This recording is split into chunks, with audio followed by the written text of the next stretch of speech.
자, 수업 시작하겠습니다. 여러분 안녕하세요. 네, 저희가 5월 달에 봤었죠? 네, 5월 달에 보고 그리고 이제 지금 여러분 벌써 6월 말이 되어서 왔는데요. 이제 여기 기간이 끝나고 나면은 이제 진짜 시험을 보러 가시는 대망의 시험일이 남아있는 걸로 알고 있습니다. 이게 5월 달에 뵀을 때의 여러분들 물론 되게 눈빛만 보고 있긴 하지만 표정과 이렇게 뭔가 지금의 표정이 살짝 다르시네요. 자, 조금만 잘 버티시면은요, 이게 털어질 수 있으니까 조금만 힘내주시고요. 자, 모의고사 이제 오늘부터 시작을 하게 될 건데요. 이 시간은 시험이 끝나고 나서 우리 여러분 잠시 휴식한 다음에 곧바로 진행이 되는 강평 시간이에요. 저하고는 6번 모의고사 연습을 할 거고 강평 시간은 한 2시간 정도 선으로 여러분들 잡아주시면 좋을 것 같습니다. 강평에서 초점을 둘 부분은 이제 오늘 풀었던 문제들 중에서 조금 어려운 것들, 그리고 해설은 사실 오늘 문제에서도 나왔지만 언어는 굉장히 설명적이고 평평하잖아요. 근데 해설로 전달을 하기에는 조금 더 팁이 될 만한 부분, 좀 입체적으로 집어드려야 될 만한 부분들을 몇 가지 포인트를 잡아드리고 가는 걸로 생각하고 있어요. 그리고 가급적이면은 모든 문제를 다 훑고 지나가는 거는 지향하지 않을 생각이에요. 왜냐면 사실 25문제를 2시간에 강평을 하는 거는 시간이 조금 부족해요. 그리고 해설을 꼭꼭 필요한 부분을 찝어가지고 바로 붙일 거기 때문에 전체 문항 안에서 전반적인 밸런스를 잡는 거는 서면 자료로 진행을 하는 걸로 하고, 우리는 강평에서는 선택과 집중으로, 그래서 풀이 과정 전체를 좀 소상히 짚어보면서 가야 하는 문제들하고, 그 다음에 이거는 특히 주의해야 될 필요가 있어요 라고 하는 선택지상의 특성이 보이는 것들, 걔네들이 사실은 시험 전에 점검할 필요가 있는 것들이잖아요. 그것들을 좀 묶어서 추리고 머릿속에 한번 다듬어 보는 시간으로 한번 강평 시간을 써보도록 하겠습니다. 그래서 혹여 제가 수업을 하면서 강평에서 다루지 않았던 문제인데 나는 이게 해설을 읽어봤는데 내가 뭔가 이 해소가 안 되는 부분 이런 게 있어요. 근데 그게 되게 궁금해요. 그러면은 반드시 저한테 질문을 이렇게 피드백을 주세요. 그러면은 제가 여러분 질문 받아서요, 그 부분에 대해서 개별적으로 이렇게 피드백을 드리는 형태로 한번 잘 마무리를 해보겠습니다. 파이널 모의고사, 그러니까 문제풀이죠. 우리 문제풀이 수업에서 오늘 모의고사 받았는데, 이전에 우리 기본 강의에서 여러분들하고 제가 주말 모의고사를 2번 드렸었어요. 네. 근데 그때 봤던 주말 모의고사하고 난이도로 보자면 어떤 게 더 쉬웠어요? 이게 더 쉽죠? 네, 맞아요. 그거는 주말 모의고사가 어려웠기 때문이에요. 그때는 이제 본격 시험으로 들어가기 전이기 때문에 제가 그때 주말 모의고사 문제들은 좀 난이도를 올렸었어요. 그래서 추론 난이도가 좀 있는 문제들이 많았었고, 사실 그때 주말 모의고사에서 우리가 같이 봤던 거는 리트 문제들을 응용을 했던 거예요. 그래서 드렸었는데, 이제 파이널부터는, 이 문제풀이부터는 우리 여러분들 입장에서 시험을 보고 바로 가야 되는 게 이제 본고사잖아요. 그러면 본고사의 난이도에 맞추는 게 그게 목적에 맞겠죠? 그래서 우리 앞으로 보게 될 6회어치 모의고사는 7급 PSAT 모의평가 문제 여러분 기억나세요? 그 모의평가 문제가 공식적으로 7급 시험에서는 이 정도로 구성을 하겠습니다 라고 공식적으로 보여준 자료이기 때문에 문항의 구성이나 난이도 정도 선에서는 우리 딱 모의평가 수준을 맞춰서 진행을 할 생각이에요. 그래서 아마 오늘 문제 푸시면서 좀 가볍게 풀어지는 느낌이 들지 않았을까 하는 생각이 드는데요. 잘 하신 거예요. 사실 1교시 언어 논리는요, 특별한 뭔가 기술이 필요한 영역이라기보다는 긴장하지 않고, 그쵸? 꼬아서 생각하지 않고 눈앞에 있는 텍스트를 정확하게 보고 문제가 요구하는 걸 찾으면 되는 시험이에요. 그래서 앞으로 진행이 될 때 총 회차는 6회. 지금까지 진행했던 것처럼 월, 화, 목, 금, 수요일 날 이제 중간에 하루 쉬는 날이 있고, 그때는 여러분 중간중간에 오답 정리 잘해주시고 자습하시고요. 종강은 다음 주 화요일이에요. 다음 주 화요일에 진행이 되고, 그 다음에 난이도는 모의평가. 수준을 평균으로 가지고 갈 건데, 미리 예고는 할게요. 사실 시험이라고 하는 게 어떻게 나올지 사실 까보기 전까지 모르잖아요. 그렇잖아요. 작년의 난이도가 꼭 올해의 난이도가 되리라는 보장이 없고, 또 모의평가가 나와 있긴 하지만 그게 최종 시험에서 어떻게 움직일지는 아무도 몰라요. 그래서 제가 6회 중에서 아마 한두 회 정도는 조금 난이도를 올릴 거예요. 왜냐하면 시험은 일단 보수적으로 대비를 해야 되니까. 그리고 나머지 한 4회 정도에서는 이제 우리 평균적으로 오늘 우리 봤던 정도 선에서 속도감 있게 문제를 해결해가는, 그래서 시간 안에 여유롭게 다 푸는 연습을 하는, 그렇게 될 수 있도록 한번 잡아드려 보겠습니다. 개별적으로 여러분 질문하시고 싶은 문제 있으시면요.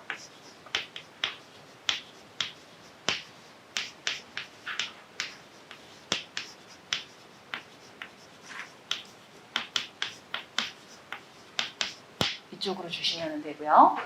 질문 주실 때 앞쪽에 언어 논리 이렇게 말머리를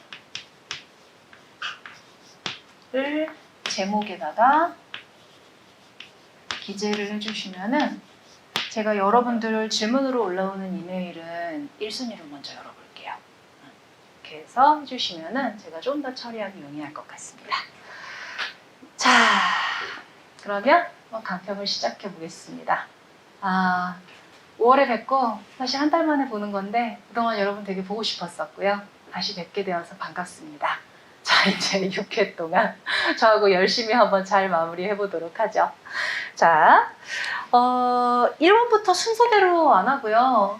사실 저도 오늘 이게 여러분이 어떻게 시험을 봤는지 문항별 정답표를 안 받은 상태에서 하는 강평이라 어떤 포인트에서 여러분이 어려웠나 이게 숫자로 안 나와서 잘 몰라요. 그렇긴 합니다만 배치의 흐름을 염두에 두고 가도록 할게요. 그리고 아무래도 좀 더 이렇게 집중력이 남아있고 쌩쌩할 때 과정을 차근차근 푸는 문제를 먼저 보는 게 좋겠죠? 그래서 굳이 1번부터 25번 순서로 안 가고요. 자, 여기 언어 논리 문제들 중에서 가장 추론 능력이 많이 필요한 유형이 어디죠? 딱 중간에 들어있죠? 가운데 약간의 수리적인 논증과 그 다음에 논리학이 들어가 있는 부분, 거기가 10번대에 들어있어요. 자, 여기 이 영역을 먼저 하고요. 그리고 나서 나머지를 털면서 가보도록 할게요. 시험지의 구성에 대한 얘기를 한번 해볼게요. 언어 논리 시험지는요, 난이도로 보게 된다고 하면은 약간 좀 이런 느낌으로 설정이 되어 있어요.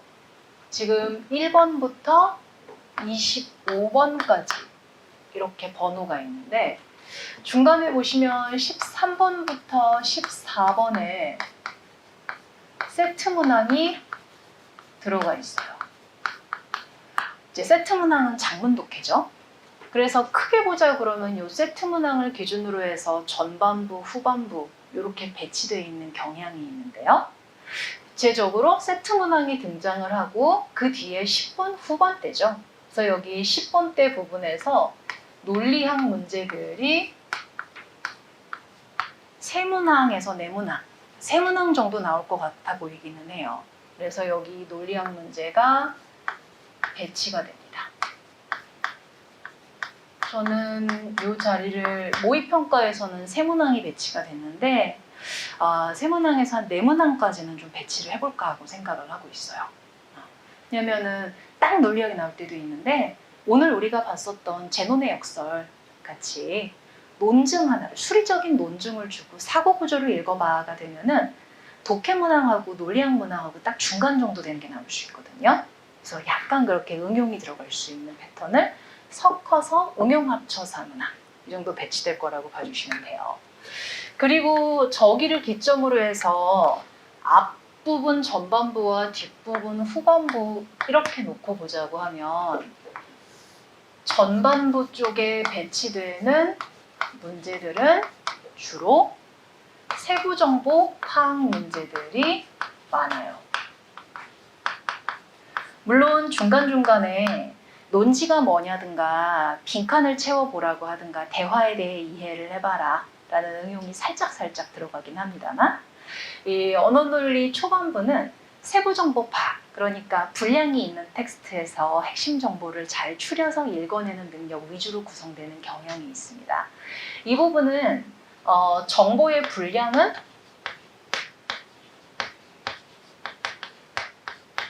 많아요. 반면에 문제 자체가 가지고 있는 난이도는 다소 수월한 경향이 있어요. 그리고 저 논리학 문제가 10번 후반대니까 10번 후반대부터 시작해서 25번까지 이제 후반부에 이어지는 대목이 추론 문제들, 그러니까 논증을 재구성을 해보라거나 특히 논증을 평가해보라거나 하는 문항들이 집중적으로 등장을 하는데요. 우리 모의평가에서 문항이 배치된 양상을 보면 이 후반부 부분에서 이 조문을 제시한 다음에 자, 여기 이 조문에 대해서 한번 적용해봐. 어떤 판단이 나올 것 같아? 이렇게 좀 굉장히 실무적인 차원에서 실물과 굉장히 유사한 상황으로 들어와서 법령에 대해서 해석을 해서 적용해봐라 라는 형태의 재구성 문항이 들어가 있어요. 그래서 용어가 굉장히 디테일하고 그리고 정확하게 읽기를 해서 추론으로 들어가야 되는 유형들이 섞여 있는 경향이 있습니다. 이 재구성이나 평가 문제는 세부정보 파악 문제에 비해서는 정보의 분량보다는 사고의 방식을 이해하는 거, 논리력이 훨씬 더 많이 필요한 문항들이 등장하는 경향이 있어요. 그래서 여기는 논증 능력이 중시되는 문항이 배치가 되고요. 그래서 앞부분에 비해서 난이도가 상대적으로 올라가는 경향이 있어요. 그러니까 여러분 이 25문제를 내가 시간을 운영을 하는 부분에서 계획을 짜게 된다고 그러면 언어논리는 첫 번째 텀, 가운데 두 번째 텀, 마지막으로 세 번째 텀, 이렇게 세 덩어리로 구성이 된다고 생각해 주시면 될 거예요. 그리고 여기 이 대목에서부터는 이거는 이제 오늘 첫 시간이니까 시간의 운영에 대한 얘기를 할게요. 반드시 1번부터 25번까지 쭉 달려가는 게 최선은 아닐 수도 있어요. 제가 시험지를 세 텀으로 토막을 쳐드린 이유는요. 이게 사람이기 때문에 굉장히 재밌는 부분이 있어요. 이렇게만 놓고 보자고 하면은 여기가 제일 쉽다는 소리잖아요. 근데 나는 문제를 풀 때 여기서 되게 오래 걸려요. 여기서 다 틀려 이럴 수도 있어요. 어떤 경우에 그럴까요? 내가 되게 성격이 꼼꼼해요. 그래서 눈앞에 있는 단어를 하나씩 다 짚고 이해하지 않으면 뭔가 굉장히 찜찜해요. 그렇게 가게 된다고 하면 자기가 해당하는지 한번 잘 들어봐 봐요. 앞에서 시간을 많이 쓸 수 있어요. 근데 여기서 시간을 많이 쓰게 되면 여기 이 뒤쪽에 있는 세 번째 단계에 있는 문항들은요. 이거를 완전히 이해해라 이게 아니라 얘가 이런 방향에서 생각을 하고 있기 때문에 그 생각의 방향을 날려버리면 간단하게 끝나는 문제들이 많이 있거든요. 근데 여유가 있어야 그게 되지. 여기서는 시간을 많이 쓰고 뒤로 가서 여유가 없으면 남의 추론의 관점을 못 읽게 돼요. 그러면서 전체적인 페이스가 무너질 수 있게 되는 거예요. 여기서부터는 이제 자기가 어떻게 읽어나가는지 독해 성향을 잘 볼 필요가 있어요. 그래서 나는 그런 거 없어. 여기서 가볍게 가면서 그래 네가 찾으라는 게 이거야? 라는 거 빠르게 탁탁탁탁 돼. 그러면 순서대로 풀면 되는 거고요. 나는 거기서 근데 좀 불이 늦게 붙는 것 같아요. 번개탄이 필요해. 그런 생각이 들면은요. 순서를 바꾸는 거예요. 사실 언어 논리는 시간을 잘 운영을 하게 되면 점수가 올라가거든요. 그래서 문제에 덜 휘말리게 시험지를 세 텀이야 라고 생각을 하고 자기가 강한 부분부터 풀어나가는 걸로 순서를 재배열을 한번 해보세요. 그것만 좀 하는데 익숙해지잖아요. 그러면은 1교시 제일 큰 특징이 뭐예요? 떨리죠. 1교시는 떨려요. 2교시, 3교시 가면은 긴장이 풀어져서 오히려 덜 떨리거든요. 근데 1교시는 시험장에서 떨려서 시험지가 안 보일 수 있어요.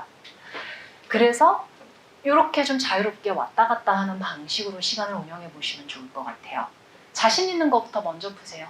내가 이걸 풀 때 제일 편해 라고 보이는 텀이 여기 2번 텀이면 2번부터 하셔도 돼요. 3번 텀이면 3번부터 하셔도 되고요. 1번 텀이면 1번부터 하셔도 돼요. 그래서 제일 자신 있는 범위부터 해서 자신 없는 영역으로 하나씩 공략해 가는 거예요. 왜냐하면 60분 중에서요. 초반 10분이 사실 제일 힘들어요. 몸이 안 풀렸거든요. 근데 예열이 딱 돼요. 그러면 이 언어의 특징, 언어 논리 특징이 뭐예요? 예열이 딱 되고 나면 빨리 풀어요. 그러니까 지금 제가 저거 텀을 나눠드린 이유가 뭐예요? 자신 있는 영역에서 히팅을 하라고요. 그리고 나서 확장을 해서 들어가게 되면 여러분이 시간을 조절을 할 때 좋을 거라는 생각이 듭니다. 객관적인 난이도로 본다고 하면은 여기가 제일 시간이 많이 걸리고 어려운 부분인 건 맞아. 어려운진 모르겠는데 시간이 좀 걸려요.